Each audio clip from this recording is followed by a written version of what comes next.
The price of Bitcoin is $26,500. The price has stalled today. This is the 5-minute chart and very little has happened. The CME gap will open today, and when that CME gap opens, it's going to be a wild weekend. Now, this weekend is going to be an interesting one, particularly because the CEO of Coinbase, Brian Armstrong, went on US television today and he had this to say. So, let's watch this video, and I want to know your thoughts on this on the comment section below.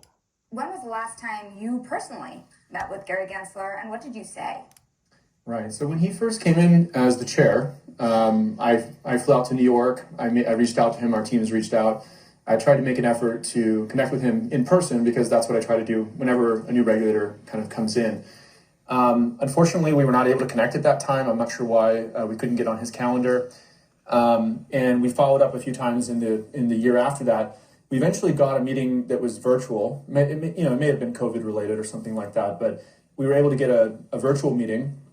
But unfortunately, it was frankly like a pretty icy reception, I would say. We sort of came in hat in hand and said, "Hey, Chair Gensler, you've asked people to come in and register. Respectfully, we're here to register. What would you like us to do? What process would you like us to go through?" And his response was, "Talk to your lawyer. I'm not here to advise you." And that was kind of how the conversation started. When was the last time personally? Oh, hang on a second. Pause. There we go. That's not a particularly good way to start a conversation. Gary Gensler has, of course, always been against crypto. He is the worst chair of the SEC that we have ever seen. He is ultimately a prick, and I don't like him. I think he looks like a weasel. Now, when it comes to Gary, another reason not to like Gary right now, and another reason why we shouldn't take what he's got to say seriously, because honestly, he might lose his job in the coming weeks, months, and not years, probably more likely months, because he's not done a great job as chair of the SEC. In fact, he's done a terrible job. He allowed FTX to happen on his watch. And not only that, FTX 2.0 is happening right now. We're going to get onto that in just a second. But before we get onto FTX 2.0, the SEC chair Gary Gensler was allegedly offered to work for Binance as an advisor back in 2019. Binance's lawyers claim that the Securities and Exchange Commission SEC lawyer chair Gary Gensler offered to be an advisor to the cryptocurrency exchange in 2019 while teaching at Massachusetts Institute of Technology, Sloan School of Management. He was rejected from that role because Binance, for some reason, felt he was underqualified. I would have said he probably is fairly qualified for that role, but he got rejected. And since then, he's held this vendetta against Binance. And that is all coming out in the wash right now. It's very interesting. And this lawsuit case, it's not going to be the worst thing in the world for crypto. It will draw more eyes and more attention to crypto and more than likely spur on positive regulation in the USA with a clear set of rules, of which Gary has always refused to provide.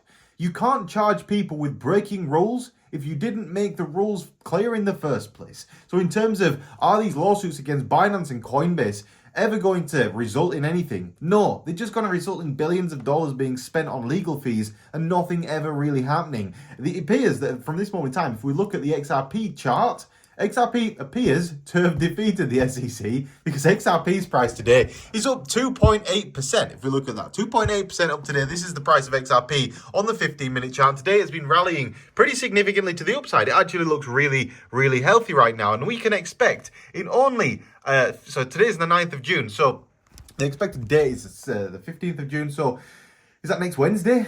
Whenever the 15th of June is, that's the date of which we expect the news with regards to XRP. I expect XRP's price is going to rally all the way up to the news. And if XRP is declared not a security by the US, look, the SEC they can't decide anything. It's the courts that decide it. But if the courts decide that XRP isn't a security, the whole case that the SEC's got is going to fall apart. Gary will lose his job because Gary is in charge of this lawsuit and it's his job to win it. He's the one that brought it. So it's interesting to see what's going on in the crypto markets right now. This war on crypto won't end anytime soon because, of course, what is the US biggest export? It's the US dollar. It's by far the US's biggest export. It's this giant Ponzi scheme that is the world's most popular Ponzi scheme. And on topic of popular Ponzi schemes, Bitcoin. No, I'm joking. Bitcoin isn't a Ponzi scheme, but that's what the US SEC always seems to think. What is happening with the price of Bitcoin right now? We have a clear level of resistance that if we are to break through this level of resistance before 12 o'clock tonight, that'd be $26,500 that we need to break through. A break of $26,500,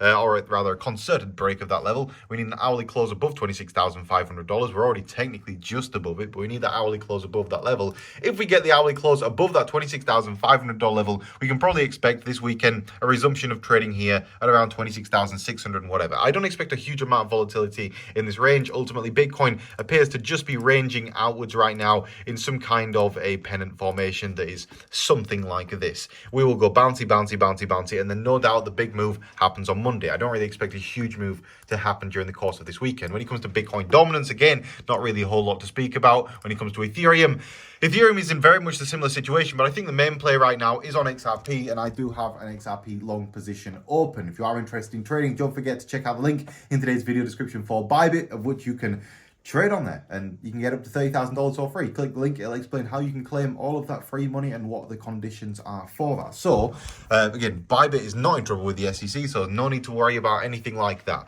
$1,836 is the current price of Ethereum. This is the 4-hour chart, but I want to drop down onto the 1-hour chart and show you what happened today, which made me hold on to my Ethereum long position. Earlier today, around 3 hours ago, or rather 2.5 hours ago, we touched the bottom of the VWAP. We can see in the past, every time we touch the bottom of the VWAP, we bounce back to the upside. So I think it's more than likely, again, I think we'd probably see the same on Bitcoin right now. If I showed the VWAP on Bitcoin, no, we didn't quite touch the bottom of the VWAP. We came close to it, but we didn't quite touch the bottom of the VWAP. We did touch the bottom of this pennant, though. So on the price of Ethereum, what can we expect from there? Well, to be honest, we need to hold the level here of approximately $1,828. That is where my stop loss sits on my trade. If we break below the level of $1,828, it's likely that during the course of the weekend, we could have a drop to the downside and then a bounce back to the upside come Monday morning when that CME gap is going to close. In terms of Ethereum's Bitcoin value, Ethereum has been suffering just a little bit against Bitcoin recently, but technically still fits within the bull flag formation of which we have been forming, with the outlier, of course, being right here. In terms of the best play right now, in my opinion, I think that XRP is the best play, quite simply because of what is going on with the stock market and with the SEC lawsuit right now. But on the topic of Gary Gensler, the SEC, and Coinbase, what are your thoughts on Coinbase's chairman, Brian Armstrong? I had to remember his name then. Brian Armstrong going on Bloomberg and basically saying, look, Gary is a knob. We don't like Gary. Gary is a lizard man that lives up in his high office and doesn't speak to anybody unless you've got some kind of special in with him. It's like Rolex trying to speak to Gary. It's very, very difficult to get in with Rolex, just like it's difficult to get in with Gary. So I want to know your thoughts on that in today's comment section. The other thing I want to bring to your attention today is I did it again. I bought another meme coin because I've been tracking trends recently on meme coins. This Mike O'Hearn meme coin is now trending number 9 on DEX tools. It's been a while since we've seen any decent meme coins trending, and today the price of Mike O'Hearn coin has been rising fairly significantly. Now, what is Mike O'Hearn coin? It does nothing. I just found it quite a funny meme. If we go over to their website right now, which is o'hearn8th.com, basically, what is love? Right, there we go. It's a meme website, but it's pretty funny. And what is the Mike O'Hearn meme? Well, Mike O'Hearn sells a sports drink that is called Pump. So, you know, it's been trending. What can you say? I just fancied a bit of a dabble on a meme coin. So we're going to see how that goes as well. I'll keep you updated tomorrow. And yeah, fingers crossed. I mean, Gary's not said that meme coins are illegal. They're not securities. They don't offer any kind of utility. I mean, they don't offer any kind of anything. There's no pre-sales, no nothing. They are just complete degenerate, just guess games, but they're fun at the end of the day. So on that note, guys, thank you all for watching today's video. I did a race thing today. I went to a racetrack. If you're wondering why my eyes are maybe a little bit more closed than normal, my brain has been frazzled today because I've been driving around a track fairly quickly, and it's been a rather busy day. So have a great day, everybody. Thank you for watching. Drop a like on today's video. I would appreciate it. It does really, really help out with the YouTube algorithm, of course, and we want to please YouTube as much as possible. So do drop a like on the video, subscribe to the channel, and turn on channel notifications. Thank you for watching. I'll see you in the next video. Goodbye.